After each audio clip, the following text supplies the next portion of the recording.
Dear student, Assalamu alaikum. Today we are going to learn most important topic, most grammar important topic, that is future indefinite tense. यानी ज़माना मुस्तकबिल सादा या सामान्य भविष्यकाल के बारे में मालूमात हासिल करेंगे। तो हमको मालूम ही है कि टेंस के यानी काल के यानी समय के या ज़माने के तीन किस्में हैं, प्रेजेंट टेंस, पास्ट टेंस और फ्यूचर टेंस। प्रेजेंट टेंस की चार हालतें हम जो है तो देख चुके हैं, पास्ट टेंस की चार हालतें हम जो है तो देख चुके हैं।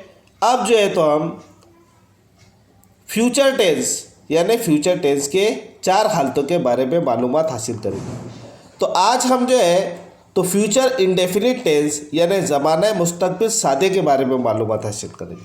तो सबसे पहले हम फ्यूचर टेंस की चार किस्में कौन सी है वो देख लेंगे।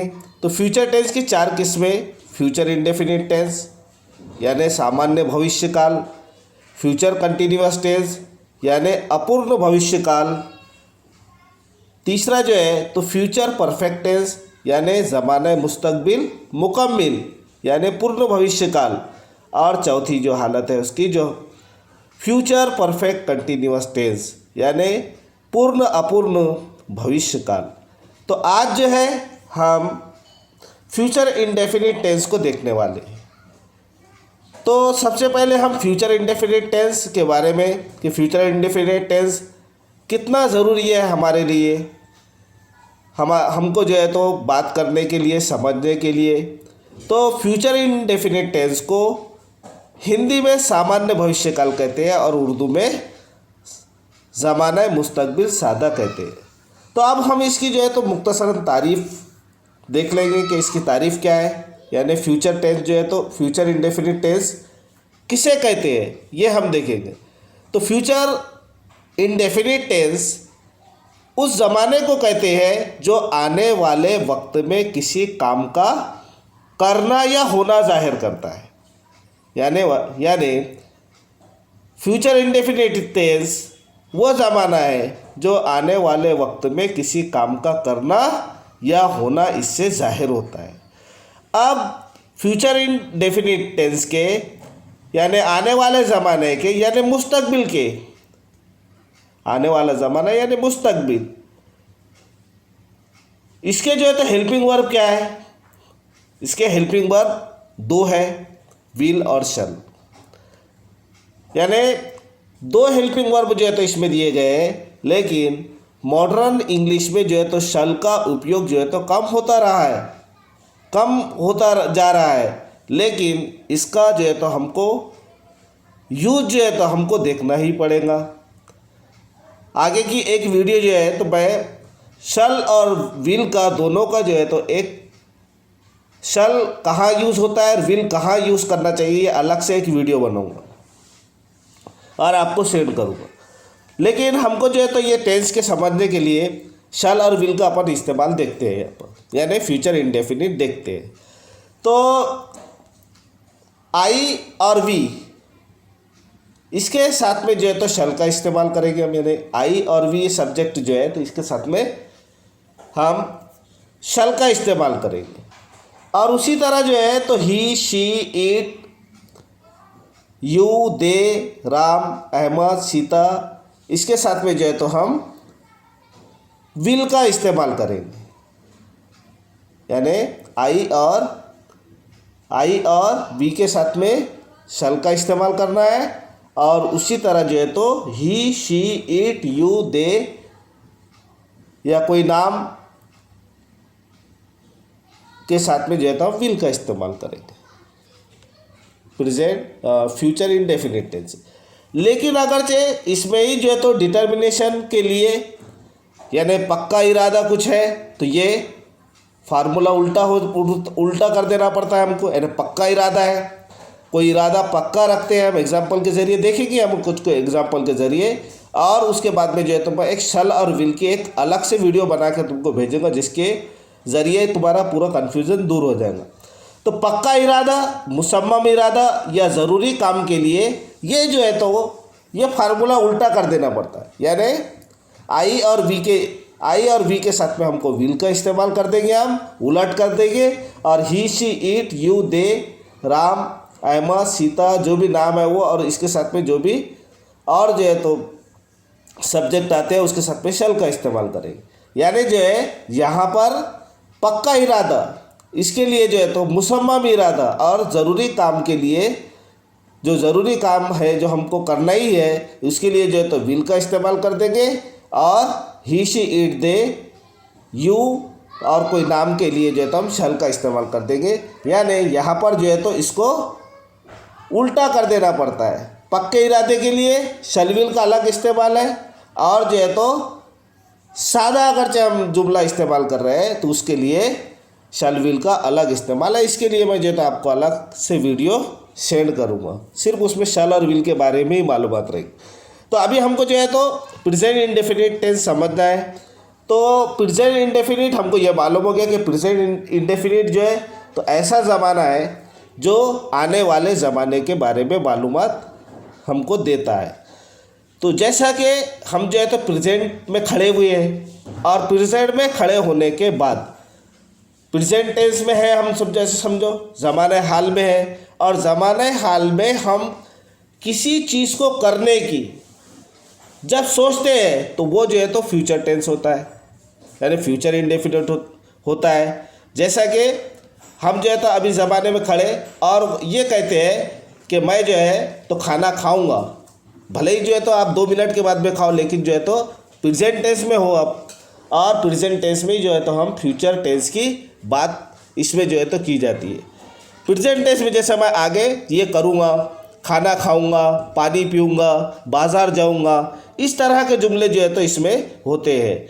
यानी भले ही जो है तो तुम वो काम 2 मिनट के बाद कर रहे हो, 1 मिनट के बाद कर रहे हो, लेकिन जो है तो प्रेजेंट में रहते हुए तुम जो है तो फ्यूचर के बारे में, मुस्तकबिल के बारे में कुछ बात जो है तो करते हो, तो फ्यूचर इंडेफिनिट टेंस में हमको करना पड़ेगा, फ्यूचर टेंस में करना पड़ेगा। इसका इस्तेमाल यहाँ पर आता। अब तुमको मैं शैल और विल का एक जो है तो एग्जाम्पल देने वाला था। जैसे मैं बता रहा था कि शैल और विल का पुख्ता इरादा है तो कैसे करेंगे अपन विल का इस्तेमाल। जैसे देखो शैल और विल दोनों का इस्तेमाल अपन आई के साथ में करें, तो I shell write a letter, मैं ख़त लिखूँगा। अब यहाँ पर जो है तो मैं ख़त लिखूँगा, ख़त लिखूँगा मैं मतलब आने वाले ज़माने में, यानी कल या 2 मिनट के बाद, 10 मिनट के बाद, 2 घंटे के बाद, 1 साल के बाद में, आने वाले यानी भविष्य में मैं ख़त लिखूँगा, यानी नहीं भी लिख सकता, इसका मतलब ये हो रहा। तो I shell write a letter, मैं ख़त लिखूँगा। लेकिन अब जब पक्का इरादा हम कोई करते हैं, मुसम्मम इरादा करते हैं, तो उसके लिए हमको आई के जगह पर विल का इस्तेमाल, I will write a letter, मैं ख़त ज़रूर लिखूँगा। यानी पक्का इरादे के लिए, डिटर्मिनेशन के लिए हम जो है तो क्या करते हैं, विल का इस्तेमाल करने पड़ते हैं। तो ये विल और शैल का इस्तेमाल के लिए मैं पहले ही बता चुका हूँ, आपको एक अलग से वीडियो में सेंड करूँगा। तो हम अभी जो है तो इसको सिर्फ हम फ्यूचर टेंस को यहाँ पर समझते हैं कि फ्यूचर टेंस है क्या। तो पहले शुरू जो है तो फ्यूचर टेंस, जैसा कि हम मामूल के हिसाब से फ्यूचर हर ज़माने के जो है तो अफर्मेटिव सेंटेंस बनाते हैं, निगेटिव सेंटेंस बनाते हैं, इंटरगेटिव सेंटेंस बनाते हैं, और निगेटिव वर्बल क्वेश्चन बनाते हैं, निगेटिव डब्ल्यूएच क्वेश्चन बनाते हैं। तो सबसे पहले हम जो है तो फ्यूचर इंडेफिनिट टेंस का भी अफर्मेटिव सेंटेंस बनाएंगे। अब हमको ये चीज़ मालूम ही हो गई कि अफर्मेटिव सेंटेंस यानी क्या होता है। अफर्मेटिव सेंटेंस यानी जिसमें इसको हिंदी में जो है तो सकारात्मक वाक्य कहते हैं या मस्बत जुमला कहते हैं उर्दू में। यानी ऐसा जुमला जिसमें नॉट का इस्तेमाल नहीं किया जाता है, और ना ही जो है तो इसमें कोई क्वेश्चन मार्क वगैरह का इस्तेमाल किया जाता है। अब ऐसे जुमलों में यानी फ्यूचर इंडेफिनिट के जुमलों में उसके आखिर में, उर्दू और हिंदी के आखिर में गा, गी, गे ऐसे जुमले आते हैं। यानी आखिर में जो है तो क्या आता है, गा, गी, गे। फ्यूचर इंडेफिनिट टेंस के जुमलों में आखिरी पर गा गी गे आता हो, जैसा कि मैं बाज़ार जाऊंगा, मैं पानी पीऊँगा, है ना, मैं क्रिकेट खेलूँगा, ऐसा जो है तो सेंटेंस इसमें आते हैं। मतलब आखिरी पर गा गी गे उर्दू और हिंदी में ये आते हैं। अब इसका फार्मूला और स्ट्रक्चर क्या है, इसका रूल क्या है, जैसा हम रूटीन के हिसाब से जो है तो देख ही रहे हैं। तो इसका प्रेजेंट फ्यूचर इंडेफिनिट टेंस यानी प्रेजेंट टेंस और फ्यूचर टेंस में फ़र्क क्या है वो भी देखेंगे अपन। तो फ्यूचर इंडेफिनिट और प्रेजेंट इंडेफिनिट में फ़र्क क्या है। तो फ्यूचर इंडेफिनिट में शैल और विल नहीं रहता, है ना, और यानी प्रेजेंट इंडेफिनिट में शैल और विल ये हेल्पिंग वर्ब नहीं रहता, लेकिन फ्यूचर इंडेफिनिट में शैल और विल बाकी का जो है तो उसी तरह का जो है तो प्रेजेंट टेंस के जैसा ही ये जुमला रहता है, लेकिन शैल और विल के लगने से ये जो है तो फ्यूचर इंडेफिनिट टेंस में चला जाता है। तो क्या है इसका स्ट्रक्चर, क्या है इसका फार्मूला। तो सब्जेक्ट प्लस शैल या विल प्लस वर्ब का फर्स्ट फॉर्म प्लस ऑब्जेक्ट, यानी वाक्य के अंत में गागी गे होता है। इसके यहाँ पर जो है तो हिंदी में भी गागी गे इसके आखिर पर, सेंटेंस के आखिरी पर होता है। तो सब्जेक्ट प्लस, अब देखो यहाँ पर क्या फार्मूला इसका, सब्जेक्ट प्लस शैल या विल प्लस वर्ब का फर्स्ट फॉर्म प्लस ऑब्जेक्ट। अब शैल का इस्तेमाल कब करना है, विल का इस्तेमाल कब करना है, ये दोनों जो है तो फार्मूले मैं तुमको ऊपर बता चुका हूँ कि शैल का इस्तेमाल कब करेंगे, विल का इस्तेमाल कब करेंगे। वैसे तो समझो शैल का इस्तेमाल जो है तो कम होता जा रहा है अभी, लेकिन जो है तो हमको ग्रामर के हिसाब से जो है तो इसको पढ़ना ही है। तो शैल का इस्तेमाल हम कब करेंगे और विल का इस्तेमाल हमको कब करना पड़ेगा, तो ऊपर इसका मैं फार्मूला आपको बता चुका हूँ। तो यहाँ पर देखते हैं हम एक एग्जाम्पल ले रहे लेटर का ही। तो we shall write a letter, हमको मालूम है कि आई और वी के साथ में जब सादा जुमला है फ्यूचर इंडेफिनिट टेंस का, तो उसको क्या करेंगे अपन, वी और आई के साथ में शैल का इस्तेमाल करेंगे। तो हमने वैसा ही किया। तो we shall write a letter, हम खत लिखेंगे। देखो फिर ये हम खत लिखेंगे यानी आने वाले ज़माने में फ्यूचर इंडेफिनिट टेंस है, हम खत लिखेंगे। तो प्रेजेंट पे रहते हुए आने वाले ज़माने के बारे में जब बात की जाती है तो उसको फ्यूचर इंडेफिनिट टेंस हम कह सकते हैं। उसी तरह जो है ही विल, अब यहाँ पर देखो सब्जेक्ट ही आ गया और सादा जुमला है, विल का इस्तेमाल किया राइट अ लेटर। तो he will write a letter, वो खत लिखेगा। अब यहाँ पर जो है तो यहाँ शैल का इस्तेमाल नहीं हुआ, या शैल का इस्तेमाल हो सकता है, लेकिन शैल का इस्तेमाल हो गया तो उसमें जो है तो क्या आएगा, यानी ज़रूर आ जाएगा कि पक्का इरादा आ जाएगा। लेकिन यहाँ पर जो है तो सरासरी बात कही हुई है, सीधे लफ्ज़ों में बात कही गई है, जोर नहीं दिया गया है। तो he will write a letter, वो खत लिखेगा। तो ही के साथ में यहाँ विल का इस्तेमाल किया। उसी तरह जो है तो अफर्मेटिव सेंटेंस का तीसरी जो है तो हम देख रहे हैं, they will write a letter, वे खत लिखेंगे। अब यहाँ पर भी जो है तो बात में क्या है, he will write a letter, वे खत लिखेंगे। ये वो नहीं भी लिख सकते क्योंकि इसमें क्या है, इसमें सिर्फ इरादा नहीं बताया गया, इसमें सिर्फ सरासरी जो है तो बात कही गई है। तो they will write a letter, वे खत लिखेंगे। और आखिरी पर जो है तो इसका अफर्मेटिव सेंटेंस का आखिरी सेंटेंस बताया, आई शैल राइट अ लेटर, मैं खत लिखूँगा। अब इसमें क्या है, आई के साथ में फिर जो है तो शैल का इस्तेमाल किया गया और राइट जो है तो वर्ब का फर्स्ट फॉर्म है और इधर ऑब्जेक्ट है। अब उसी तरह जो है तो हम निगेटिव सेंटेंस देखेंगे, यानी फ्यूचर इंडेफिनिट टेंस का निगेटिव सेंटेंस कैसा होता है। तो फ्यूचर इंडेफिनिट का निगेटिव सेंटेंस का फार्मूला देखेंगे। तो पहले अब निगेटिव सेंटेंस यानी हिंदी में इसको नकारात्मक वाक्य कहते हैं और उर्दू में इसको इनकारिया जुमला कहते हैं। तो नकारात्मक जुमला या इनकारिया जुमला किसे कहते हैं, या निगेटिव सेंटेंस, ऐसा जुमला जिसमें नॉट का इस्तेमाल किया गया हो, जिसमें नहीं का जिक्र किया गया हो, जिसमें नॉट लिखा गया हो, ऐसे जुमलों को निगेटिव सेंटेंस, नकारात्मक वाक्य या इनकारिय जुमला हम कह सकते हैं। तो फिर जो है तो हम आई के साथ में शल का इस्तेमाल करेंगे। तो I shall not write a letter, क्या हो जा रहा है इसका मतलब कि मैं खत नहीं लिखूंगा। I shall not write a letter, मैं खत नहीं लिखूंगा। तो अब नॉट का इस्तेमाल देखो जो कहाँ करें, हमने नॉट का इस्तेमाल कहाँ किया। तो आई सब्जेक्ट लिए हमने आई बोले तो हमको मालूम है काम करने वाला। सब्जेक्ट जो होता है, सब्जेक्ट किसे कहते हैं हम, जो काम करने वाला होता है। तो आई शैल नॉट शल के बाद में जो है तो हमने नॉट का इस्तेमाल किया, और वर्ब के फर्स्ट फॉर्म के पहले शल के बाद में, यानी हेल्पिंग वर्ब के बाद में हमने नॉट का इस्तेमाल किया है यहाँ पर। तो निगेटिव सेंटेंस में नॉट का इस्तेमाल हेल्पिंग वर्ब के बाद में करना चाहिए। तो I shall not write a letter, ये इसका स्ट्रक्चर है, subject plus shall not plus will not plus verb का फर्स्ट फॉर्म प्लस ऑब्जेक्ट। ये इसका क्या है, फार्मूला है। काय का फार्मूला है, फ्यूचर इंडेफिनिट का निगेटिव सेंटेंस इस तरह होता है, या तो शैल नॉट या विल नॉट। अब शैल नॉट कब लगाना है, विल नॉट कब इस्तेमाल करना है, ये आपको ऊपर जो है तो बताया हुआ ही अच्छी तरह है। तो मैं खत नहीं लिखूंगा, ऐसा इसका I shall not write a letter, मैं खत नहीं लिखूंगा। He will not write a letter, वो खत नहीं लिखेगा, वो खत नहीं लिखेगा। He will not write a letter, वो खत नहीं लिखेगा। और आगे का एग्जाम्पल निगेटिव सेंटेंस का है कि they will not write a letter, वे खत नहीं लिखेंगे।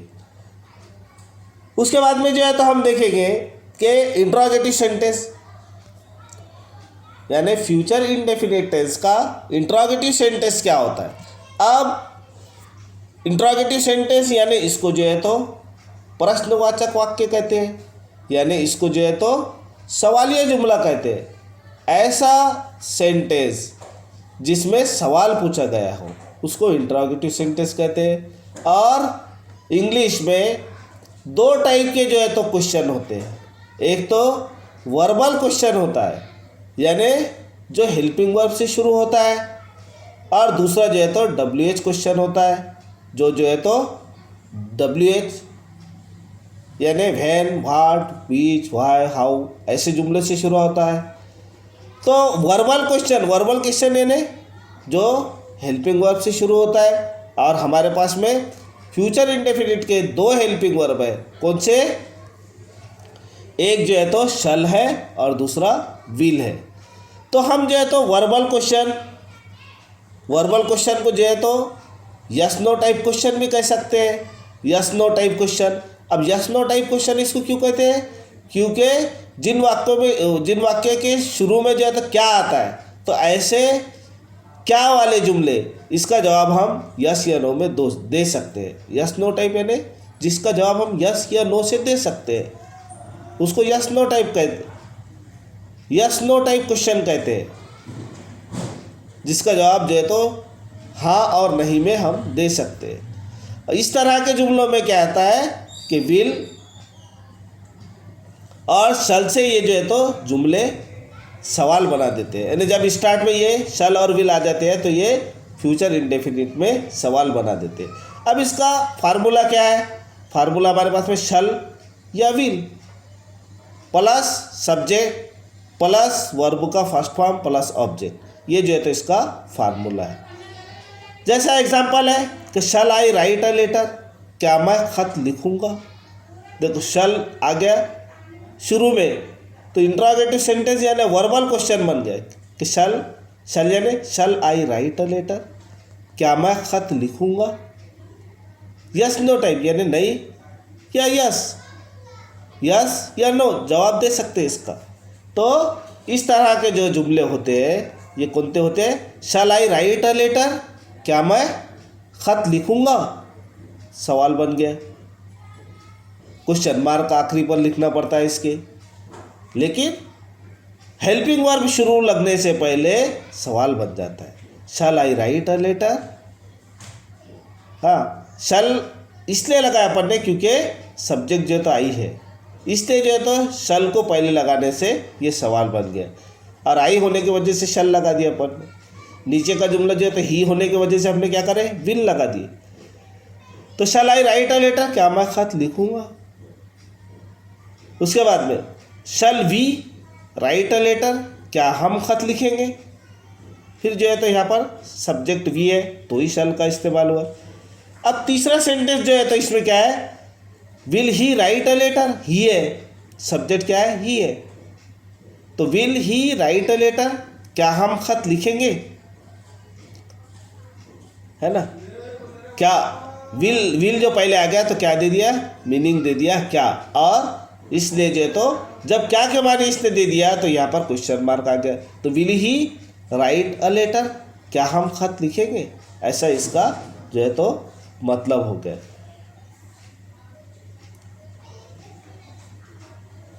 Will he write a letter, नीचे का जुमला है, ये ऊपर का था।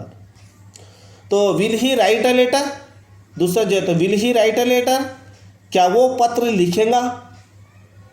Will he write a letter, will आ गया यहाँ पर। विल क्यों आया, क्योंकि सब्जेक्ट यहाँ पर ही है, और ही शी इट यू दे, इनके साथ में जो है तो क्या आता है, विल आता है। इसलिए जो है तो यहाँ पर will he write a letter, क्या वो पत्र लिखेगा या क्या वो खत लिखेगा, ऐसा इसका मतलब हो जाता है। अब आगे का सेंटेंस दिया है, will they write a letter, क्या वे पत्र लिखेगा, क्या वो खत लिखेगा, क्या वे खत लिखेंगे। Will they write a letter, क्या वे पत्र लिखेंगे। अब यहाँ पर दे है, दे अब दे के साथ में जो है तो यहाँ पर विल का इस्तेमाल किया गया है, यानी क्या है, हेल्पिंग वर्ब जो है तो विल का इस्तेमाल किया गया। दे के साथ में विल का इस्तेमाल होता है, तो they will they write a letter, क्या वे पत्र लिखेंगे। अब मैंने ऊपर आपको बता दिया कि विल, दे के साथ में विल का इस्तेमाल कब करना है और दे के साथ में शल का इस्तेमाल कब करना है। और इसके लिए जो है तो मैं एग्जैक्ट आपको जो है तो एक अलग से वीडियो बनाकर शल और विल दोनों में डिफरेंस क्या है, हालांकि दोनों के मानी एक ही है। शल के मानी में गागी गेम में लेते अपन, और विल के मानी में गागी गेम में लेते, लेकिन जो है तो इसमें जो है तो क्या कन्फ्यूज़न है, इसको जो है तो मैं आपको एक अलग से वीडियो बनाकर जो है तो भेजूँगा, सेंड करूँगा। अभी जो है तो आप इसको जो है तो सादा जुमला और जिस पर जो है तो मुसम्मम जो इरादा हम जो करते हैं उसके हिसाब से जो है तो ये सेंटेंस देखो। तो will they write a letter, क्या वे पत्र लिखेंगे। अगरचे शब्द शल दे राइट अ लेटर ऐसा आ जाता तो उसमें ऐसा आ जाता था, क्या वे ज़रूर पत्र लिखेंगे, ऐसा इसका मतलब हो जाता था। खैर आगे हम इसको देखने ही वाले हैं। अब आगे का जो सेंटेंस अपने पास में एक सेंटेंस ले लिया मैंने एग्जाम्पल के तौर पर, निगेटिव वर्बल क्वेश्चन, यानी जिसमें नॉट का इस्तेमाल कहाँ करेंगे अपन, निगेटिव सेंटेंस में।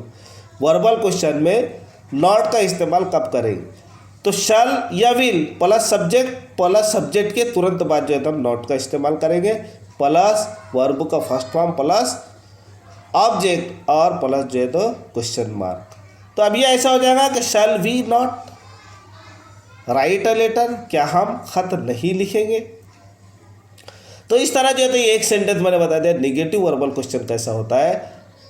हालांकि सवाल ही है, लेकिन जिसमें ऐसा सवाल जिसमें नहीं का जिक्र किया गया है तो उसका स्ट्रक्चर कैसा होता है, उसका जो है तो फार्मूला क्या है। तो ये इसका फार्मूला सब्जेक्ट शल या will plus subject plus not plus verb का फर्स्ट फॉर्म प्लस ऑब्जेक्ट और प्लस क्वेश्चन मार्क भी इसमें देना ज़रूरी होता है।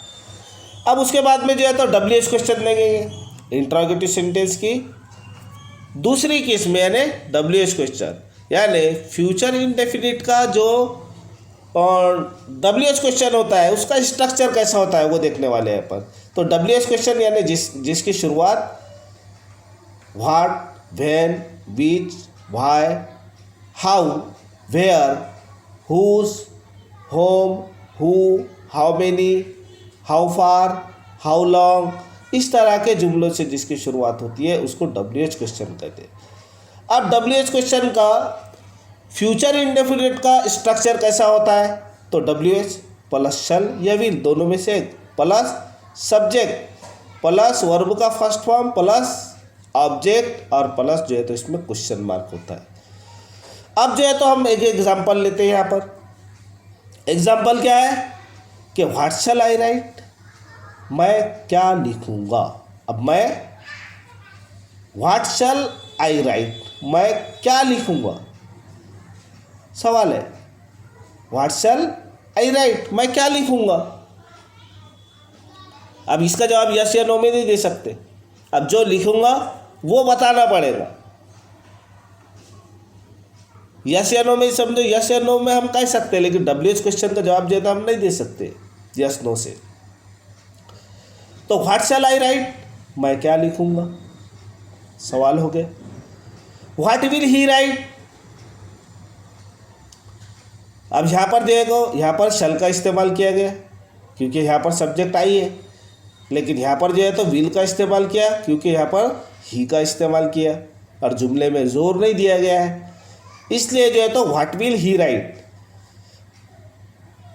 वो क्या लिखेगा, ऐसा मतलब हो जाएगा, वो क्या लिखेगा। आप समझो इसका वर्बल क्वेश्चन कैसा था कि विल ही राइट, क्या वो लिखेगा, क्या वो लिखेगा, ऐसा मतलब हो गया इसका वर्बल क्वेश्चन। लेकिन WH क्वेश्चन में कैसा हो गया, व्हाट विल ही राइट, वो क्या लिखेगा, चेंज हो जाएगा। अब उसके बाद में उसके बाद में जो है तो हम निगेटिव WH क्वेश्चन देखेंगे, जिसमें जो है तो WH क्वेश्चन तो है लेकिन जिसमें नॉट का इस्तेमाल किया गया है वो देखेंगे अपन। तो WH प्लस शल या will plus subject plus not, यानी सब्जेक्ट के बाद में नॉट का इस्तेमाल प्लस वर्ब का फर्स्ट फॉर्म प्लस ऑब्जेक्ट, ऐसा और प्लस जो है तो क्वेश्चन मार्क। इस तरह का जो है तो इसका स्ट्रक्चर, इस तरह का इसका जो है तो फार्मूला होगा। तो what shell I not right, ऐसे जुमला में what shell I not right, यानी क्या हो गया, मतलब मैं क्या नहीं लिखूंगा, ऐसा मतलब इसके what shell I not right, मैं क्या नहीं लिखूंगा। इस तरह के जो है तो ये फ्यूचर इंडेफिनिट टेंस का निगेटिव WH क्वेश्चन हो गया, निगेटिव क्वेश्चन हो गया जिसमें नॉट का इस्तेमाल हो जाता है। अब जो है तो कुछ एग्जाम्पल अपन एक्स्ट्रा एग्जाम्पल देखते हैं। अब इसको थोड़ा समझते भी हम। देखो यहाँ पर जो है तो एक वर्बल क्वेश्चन लिया अपन ने, एक्स्ट्रा क्वेश्चन है कुछ आखिरी के।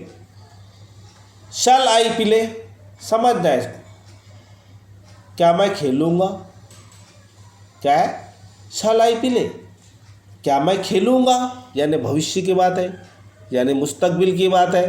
क्या मैं खेलूँगा, इसका जवाब यस या नो में देते आप, नहीं खेलूँगा या यस खेलूँगा, इसका जवाब जो है तो ऐसा देते हैं शैल आई प्ले, क्या मैं खेलूँगा।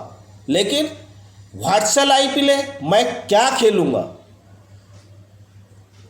अलग मतलब हो गया। क्या खेलूँगा, या क्रिकेट खेलूँगा, कबड्डी खेलूँगा, खो खो खेलूँगा, वॉलीबॉल खेलूँगा, क्या मतलब है। यहाँ ऊपर क्या था, शैल आई प्ले, क्या मैं खेलूँगा, यानी कोई भी खेल जो है तो मैं खेलूँगा, यस या नो आएगा उसमें। लेकिन वही जो है WH क्वेश्चन जब बन जाता है तो क्या हो जाता है, इसका मतलब कि व्हाट शैल आई प्ले। अब दोनों में फ़र्क देखो कितना है कि ये शैल आई प्ले तो उतना ही है, लेकिन व्हाट लगने से क्या हो गया, मतलब बदल गया। ऊपर का जुमला हो रहा है कि शैल आई प्ले, क्या मैं खेलूँगा, और नीचे का जुमला व्हाट शैल आई प्ले, मैं क्या खेलूँगा, यानी कौन सा खेल खेलूँगा इसका मतलब होता है। तो मैं क्या खेलूँगा, ऐसा इसका मतलब हो जाता है। विल ही राइट, एक एग्जांपल दिया उसने कि विल ही राइट, क्या वो लिखेगा, ये भी जुमला वैसे ऊपर के जैसे। WH क्वेश्चन और वर्बल क्वेश्चन में देखो फर्क क्या है वो बताया है इसमें। यस नो टाइप क्वेश्चन और WH क्वेश्चन में डिफरेंस क्या है, तो यहाँ पर विल ही राइट, क्या वो लिखेगा। अब